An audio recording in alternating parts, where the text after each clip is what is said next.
A virada de 1999 para 2000 não foi uma virada de ano qualquer. Foi um dos momentos mais aguardados e, ao mesmo tempo, mais temidos da história moderna.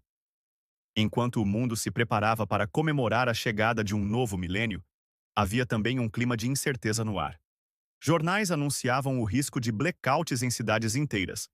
Revistas falavam de aviões caindo do céu. E especialistas alertavam para falhas em bancos, hospitais e até em usinas nucleares. Esse medo tinha nome: o bug do milênio. Mas afinal, como um detalhe aparentemente tão pequeno da programação de computadores conseguiu colocar o mundo inteiro em alerta? Para entender o problema, precisamos voltar às décadas de 60 e 70, a chamada era dos mainframes. Naquela época, computadores não eram pessoais, não cabiam em mesas nem em mochilas. Eram verdadeiros dinossauros tecnológicos, ocupando salas inteiras, consumindo energia e custando milhões de dólares. A memória dessas máquinas era extremamente limitada e cara. Por isso, os programadores precisavam economizar cada espaço possível na hora de salvar informações. Foi aí que surgiu a ideia de registrar os anos usando apenas dois dígitos. Por exemplo, 1972 era salvo como 72. 1985 era salvo como 85. 1999 era salvo como 99. Era rápido, prático e parecia não haver problema. Mas ninguém parou para pensar muito no futuro. Afinal, em 1970, quem imaginaria que aqueles sistemas ainda estariam rodando no ano 2000? Esse pequeno atalho de programação se tornaria, décadas depois, o centro de uma crise global.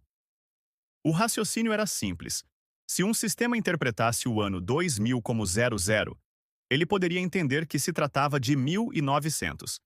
E a partir daí, cálculos de datas, juros, prazos, vencimentos e registros entrariam em colapso. Bancos poderiam calcular juros negativos. Hospitais poderiam considerar medicamentos como vencidos há um século. Sistemas de aviação poderiam confundir horários de pouso e decolagem. Usinas elétricas poderiam desligar de forma inesperada. E documentos pessoais, como passaportes, poderiam simplesmente desaparecer. O risco era real porque, nos anos 90, o mundo já era totalmente dependente da tecnologia. Durante os anos 80, alguns especialistas já chamavam atenção para o problema. Mas o alerta ganhou força mesmo nos anos 90, quando a internet começava a se popularizar e os computadores pessoais invadiam casas e escritórios. O medo do bug do milênio virou manchete em todo o planeta. Governos montaram comitês de emergência. Empresas de tecnologia criaram programas de correção, vendidos como verdadeiras salvações digitais. E a mídia não perdeu a oportunidade de alimentar o medo. Revistas traziam capas assustadoras com títulos como "O dia em que o mundo pode parar". Telejornais exibiam especialistas alertando para possíveis catástrofes. E o público acreditava. Nos Estados Unidos, famílias estocaram comida, água e combustível. Algumas pessoas compraram geradores como se preparassem para um apagão global. No Japão, rumores diziam que até os trens-bala poderiam parar. Na Europa, empresas aéreas precisaram fazer campanhas inteiras para provar que seus aviões não cairiam. No Brasil, a preocupação também foi enorme.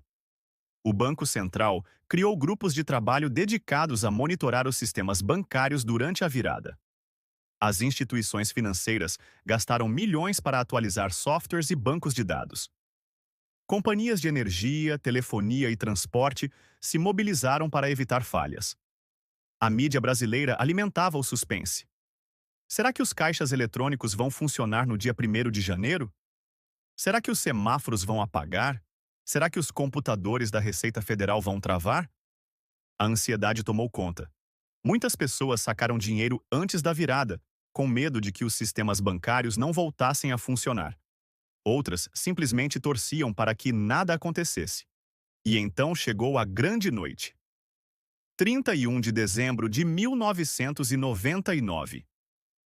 Enquanto multidões festejavam em Copacabana, Nova York, Paris e Tóquio, Havia também milhares de técnicos em salas de monitoramento, de olho em cada detalhe. Era como se fosse uma contagem regressiva para o apocalipse digital. E então, à meia-noite, o relógio virou. Fogos iluminaram o céu. Famílias brindaram o novo milênio. E os computadores continuaram funcionando. Não houve apagões em massa, não houve queda de aviões. Os bancos abriram normalmente no dia seguinte. O tão temido bug do milênio, aparentemente, não passou de um susto. Mas será que foi apenas sorte? Na verdade, não. Especialistas afirmam que nada aconteceu, justamente porque o mundo gastou bilhões de dólares em prevenção. Estima-se que, no total, foram gastos mais de 500 bilhões de dólares em atualizações e revisões de sistemas. Só os Estados Unidos investiram cerca de 100 bilhões.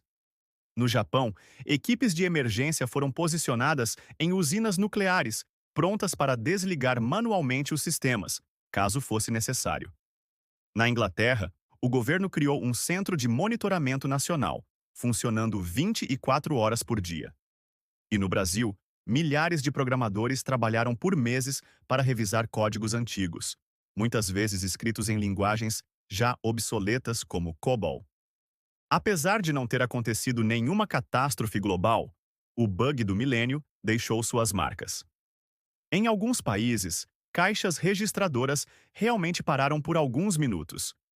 Certos softwares exibiram datas malucas, como 1º de janeiro de 1900.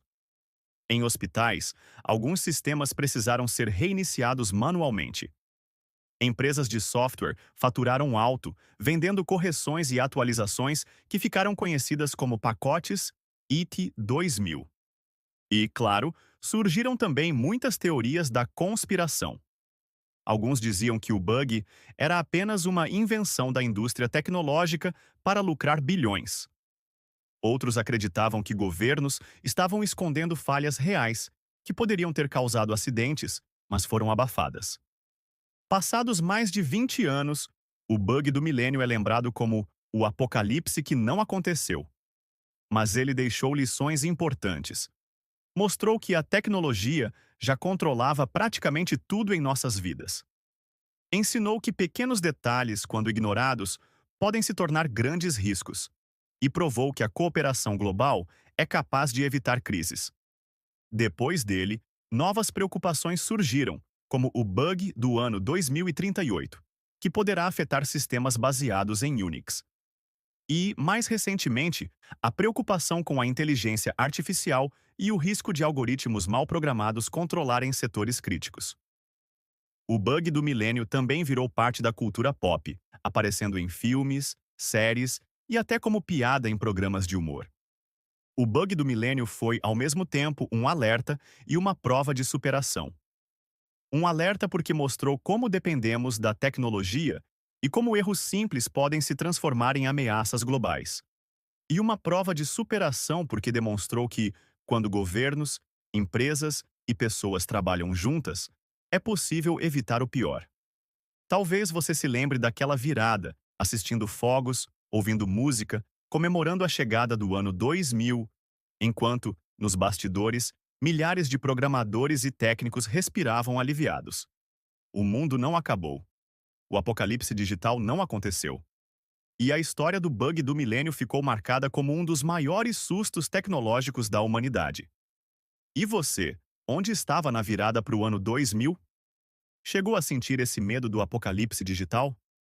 Se gostou desse vídeo, deixe seu like, ative o sininho e se inscreva aqui no Arquivos X, o canal onde você descobre os segredos, os mistérios e os grandes acontecimentos que marcaram a nossa história. E caso tenha alguma ideia de vídeo interessante de algum fato misterioso do passado ou que ainda está por vir, deixe nos comentários. Até a próxima!